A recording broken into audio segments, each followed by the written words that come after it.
రాజులకే మహిమా స్వరూపుడవే ప్రియ యేసు రాజులకే మహిమా స్వరూపుడవే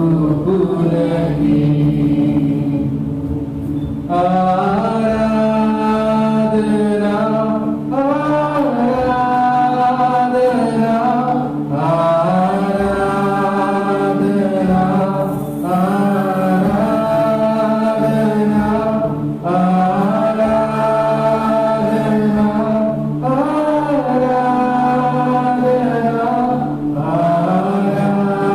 ఆరాధనా ఆరాధనా ప్రియ యేసు రాజులకే మహిమా స్వరూపుడవే ప్రియ యేసు రాజులకే మహిమా స్వరూపుడవే పరలోక మహిమను విడచితివి నరరూపిగా ఇలాగే జనించితివి పరలోక మహిమను విడచితివి నరరూపిగా ఇలాగే జనించితివి నా కొరకై రుధిరము కాచితివి మధురం నీ ప్రేమ అతి మధురం కొరకై రుధిరము కాచితివి మధురం నీ ప్రేమ అతి మధురం యేసయ్యా నీ ప్రేమ అతి మధురం అతి సుందరం తండ్రి ఎనలేని ప్రేమ తండ్రి ప్రభా మా కొరకు శిలువపై రక్తము కార్చిన ప్రేమ తండ్రి మమ్మల్ని ఎన్నడూ విడువని ప్రేమ ఎడబాయని ప్రేమ తండ్రి నీ గొప్ప ప్రేమతో తండ్రి నీ యొక్క గొప్ప ఆశీర్వాదంతో ప్రభా మమ్మల్ని తండ్రి ఈ స్థలంలో మమ్మల్ని నిలబెట్టినందుకు నీకు వేలాది స్తోత్రాలు వందనాలు చెల్లిస్తున్నాం నాయన ఈ సమయంలో ప్రభా నీ యొక్క గొప్ప శక్తిని మాలో ఇంకా నింపమని అడిగినాం తండ్రి స్వస్థపరిచే ప్రభా స్వస్థపరిచే శక్తి ప్రభా విడుదలచ్చే శక్తిని ప్రభా ఇదిగో మా జీవితంలో ప్రభా ఎప్పుడే తండ్రి విడుదల చేయమని అడుగుతున్నాం ఇక్కడికి వచ్చిన ప్రతి వ్యక్తి పేరు ప్రభా ఇదిగోనైనా తన నుంచి నడికాల వరకు నీ యొక్క అభిషేకముతో నింపి తండ్రి విడుదలనివ్వమని అడుగుతున్నాం తండ్రి ఇంకెవరైతే రాబోతున్నారో ప్రభా అడుగు పెట్టిన వెంటనే నీ యొక్క అద్భుతమైన మహిమతో ప్రభా ఇదిగోనైనా వారిని నింపి స్వస్థపరిచి ప్రభా ఆశీర్వదించమని అడుగుతున్నాం యేసయ్యా నీకే మహిమ చెల్లిస్తున్నాం ప్రభా మాకు ఇచ్చిన ఒక గొప్ప సమయం బట్టి నీకు కృతజ్ఞతాస్తుతులు చెల్లిస్తున్నాం తండ్రి ఈ సమయంలోనైనా నీకు నీకు మహిమ పరుస్తుండగా నీ నామాన్ని కనపరుస్తుండగా నీ యొక్క గొప్ప శక్తిని మాలో ప్రభా విడుదల చేస్తున్నందుకు నీకే మహిమ ఘనత చెల్లిస్తున్నాం తండ్రి ఈ సమయంలో మేము స్తుతి ఆరాధన చేస్తుండగా తండ్రి ప్రభా దేవదూతులతో ప్రభా మేము ఇక్కడ ప్రభా అందరం కలిసి ఏకముగా కూడి సంతోషముతో ప్రభా ఒక పండుగ వలె తండ్రి ఇదిగోనైనా ఒక స్థలం అంతా కూడా సెలబ్రేషన్స్ తో ప్రభా మీకు కూడి నడిపిస్తున్నందుకు నీకు మహిమ చెల్లిస్తున్నాం ప్రభా ఈ సమయాన్ని ప్రభా మీ చేతులకు అర్పిస్తూ సమస్త ఘనత మహిమ స్తుతులు నీకే అర్పిస్తూ యేసు నామములో మేము ప్రార్థిస్తున్నాం తండ్రి ఆమేన్ హల్లెలూయా హల్లెలూయా ఆమేన్ హల్లెలూయా యేసయ్యా థాంక్ యూ జీసస్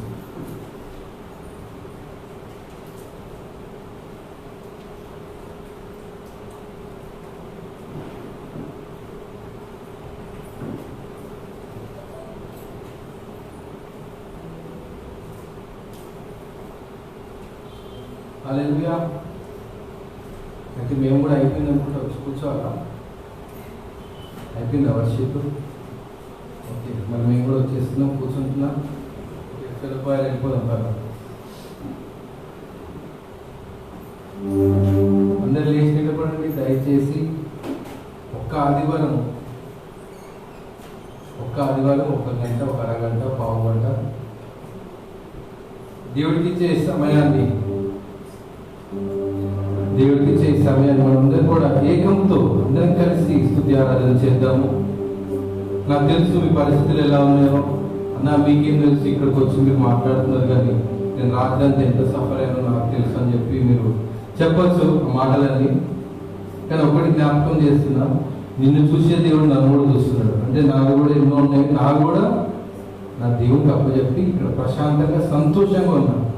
కానీ నువ్వు నీ దేవుడికి అప్పచెప్పగలుగుతున్నావా, లేదా మీరే దాచుకుంటున్నావా? ఎంతమంది ఈరోజు దేవుడికి అప్పచెప్పాలనుకుంటున్నారు? 2 చేతులు అయితే పర్వాలేదు. ఈరోజు మొత్తం ఏముంది, ఇంకా ఆ టెన్షన్స్, బాధ, కష్టము అన్నీ కూడా సమస్తము నీకు ఇచ్చేస్తా దేవా. నాకు ఇంకేమొద్దు, నాకు ఓన్లీ నువ్వు కావాలి. హల్లెలూయా, హల్లెలూయా. ఈ సమయంలో మనం ఎటువంటి పరిస్థితిలో ఉన్నాం, మన సమస్త భారము మోసే జిల్లా నాయకుడి దగ్గర నీకు ఏమిస్తా అన్నాడు దేవుడు? ఇంకో భారం ఇస్తా అన్నాడా? ఇంకో కష్టం ఇస్తా అన్నాడా? ఏమన్నాడు? చెప్పాలి గట్టిగా, మీ వినిపించే వాయిస్ చెప్పాలి. ఏం కావాలి చెప్పాలి. ఏం చెప్పి ఎవరు మాట్లాడట్లేదేంటి? ఏమొస్తుంది? ఓ మీ అందరికి విశ్రాంతి లేదు, అంతే కదా. నా రాత్రి అంతా కరెంట్ లేదు, వర్షానికి మొత్తం నీళ్ళు వచ్చినాయి ఇంట్లో, ఇదే కదా, అంతేనా? విశ్రాంతి అంటే ఏంటి? విశ్రాంతి అంటే ఏంటి చెప్పాలి. విశ్రాంతి అంటే ఏంటో నేను చెప్పాలి. ఒక సింపుల్ ఎగ్జాంపుల్ లాగా,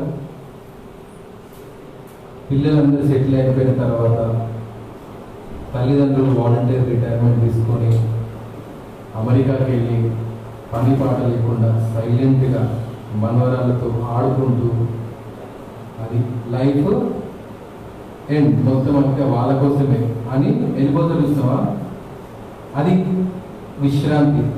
వాళ్ళకి ఏ కష్టము, ఏ బాధ, ఏమైపోతుందో వాళ్ళకు ఒకటే భయం, జీవితాంతం ఇంకా చచ్చిపోతా, అంతే తప్ప తిండి ఎక్కడ వస్తుంది, ఏ నుంచి ఏమొస్తుంది, ఏ ఆలోచన ఉండదు.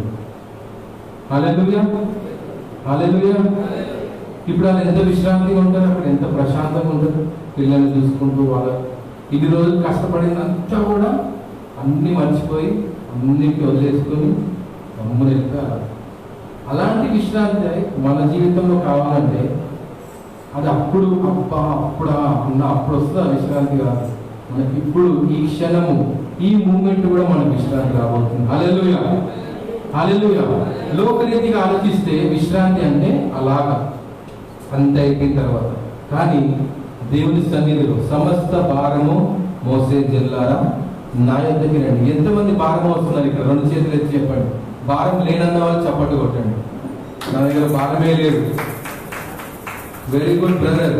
నా దగ్గర భారమే లేదన్న వాళ్ళు చప్పట్లు కొట్టండి. నా భారం అంతా ఎసిగిచ్చిన అన్న వాళ్ళు చప్పట్లు కొట్టండి. నా భారం అంతా ఎసిగిచ్చిన నా దగ్గర అసలు ఏమీ లేదు, చిన్న బ్యాగ్ సంచి కూడా లేదన్న వాళ్ళు గట్టిగా, మొత్తం అసలు ఏమీ లేదు. హల్లెలూయా. నా భారం అంతా కూడా యేసుకు అర్పించేస్తాను. హల్లెలూయా, హల్లెలూయా. ఈ సమయంలో నువ్వు ఎలా ఉంటావంటే, స్కూల్ నుంచి వచ్చిన తర్వాత పిల్లడు బ్యాగ్ వేసుకొని ఎలాగైతే ఇంటికి వస్తాడు, ఆ బ్యాగ్ తీసినాక ఆ షూలు, సాక్స్లు ఇస్త్రేసిగా ఎట్లా అంటాడు? పరిగెత్తుడే, ఇంకా తిండికి ఏమి లేదు, దోస్తులే కొడుకుడే, ఇంకా ఆడుడే. హల్లెలూయా. ఎందుకు? ఆ భారం అనేది వదిలేసింది. హాలిడేస్ అనగానే ఎట్లా అంత సంతోషం ఉండాలి. ఒక చిన్న పిల్లల సంతోషం చూసి దేవుడికి ఎంతో ఇష్టం అంట. మరి మనది ఎందుకు ఇష్టం లేదు దేవుడికి కదా? ఎందుకంటే మనం ఎప్పుడు చూసినా బాగున్నారా కదా, ఇంతే, అది ఒకటి ఇంతవరకే వస్తుంది. లోపల నుంచి రాదు. ఎందుకంటే నీ గుండె అంతా భారంతో నిండింది. అందుకే 30 ఏళ్ళకి గుండె నొప్పి వస్తుంది ఇప్పుడు అంతా. ఎందుకు? ఆ భారం అంతా తీసేస్తే కదా ఆ నొప్పి రాకుండా ఉండేది. హల్లెలూయా, హల్లెలూయా. ఎంతమంది సజీవంగా ఉన్నారు? సజీవంగా ఉన్నారు. ఎస్, నేను బ్రతికే ఉన్నా ఈరోజు. ఎంతమంది బ్రతుకున్నారు? ఎస్, బ్రతుకున్న వాళ్ళు 2 చేతులు ఎత్తి హల్లెలూయా చెప్పండి గట్టిగా, గట్టిగా. బ్రతుకున్నారా? చెప్పాలి, బ్రతుకున్నట్టు చెప్పాలి. నీళ్ళలో మనం కొట్టుకోవాలి, గట్టిగా చెప్పాలి హల్లెలూయా. మన ఇల్లు వరదతో మునిగిపోలే, గట్టి చెప్పాలి హల్లెలూయా. లోకంలో ఎంతో మంది కష్టపడుతున్నారు, కానీ మనకు కష్టమే లేదు. హల్లెలూయా, హల్లెలూయా. ప్రతి విషయం కృతజ్ఞతాస్తుతులు చెల్లించుడి, అదే దేవుని చిత్తము. హల్లెలూయా. దేవుని చిత్తం నీ జీవితం పట్ల ఏంటంటే ప్రతి విషయంలో నువ్వు దేవునికి కృతజ్ఞతాస్తుతులు చెల్లించాలి. హల్లెలూయా. అందరి చెప్పులు కొట్టు.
Hallelujah. Thank you Jesus.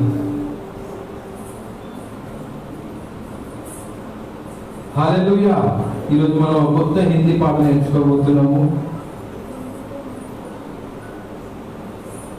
Okay, ఈ పాట పేరు ఏంటంటే దిల్ మే జా మే హోఠో పే ఆంఖో పే తూ హై.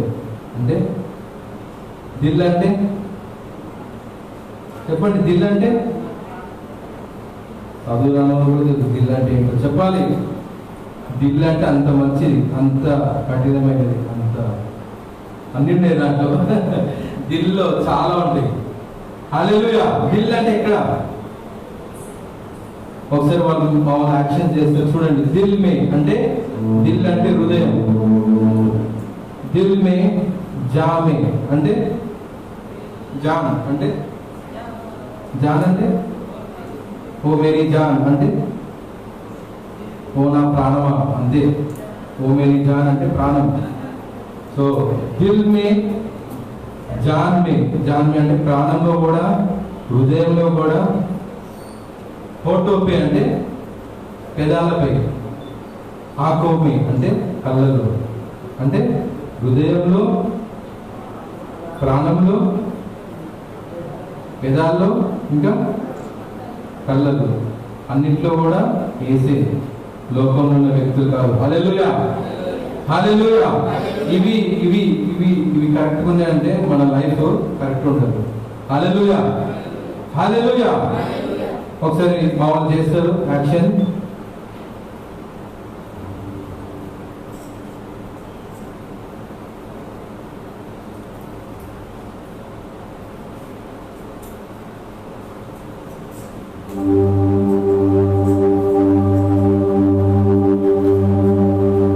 दिल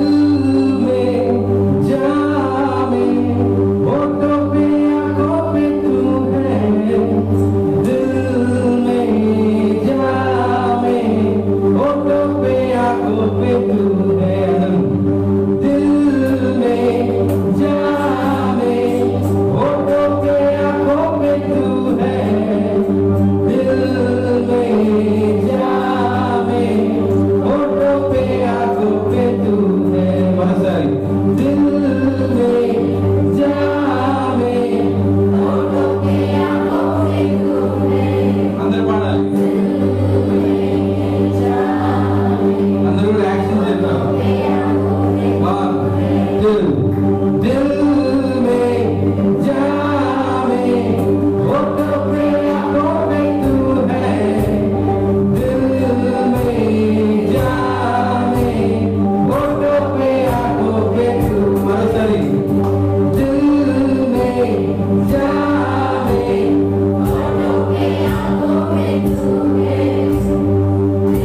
మా వాళ్ళకి మైక్లీ కింద పడేమని చెప్పిన పాట పాడేటప్పుడు వాళ్ళతో పాటు చేద్దాం. 1 2 3 4 తుమ్ దిల్ మే. వాళ్ళు ఎట్లా చేస్తే అట్లా ప్రతి ఒక్కరు కూడా చిన్న పెద్ద దేవుని దగ్గర అవన్నీ ఏమీ లేదు. ప్రతి ఒక్కరు కూడా చిన్న పిల్లలతో సమానం. హల్లెలూయా. 1 2 1 2 3 तुम दिल में से बस गए, जिंदगी भर के लिए रात बन गए, जीवन में ऐसा काम कर गए, पाप मेरे शाम मेरे चलते बन गए. तुम दिल में से बस गए, जिंदगी भर के लिए रात बन गए, जीवन में ऐसा काम कर गए, पाप मेरे शाम मेरे बड़ा सर्वी तो तुम दिल में रात बन गई, जीवन में ऐसा काम कर गए, पाप मेरे शाम मेरे चलते बन गए.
నీకే మహిమ చెల్లిస్తున్నాం. నీకే ఘనత స్తుతులు చెల్లిస్తూ యేసు నామములో మేము ప్రార్థిస్తున్నాం తండ్రి. ఆమేన్. హల్లెలూయా.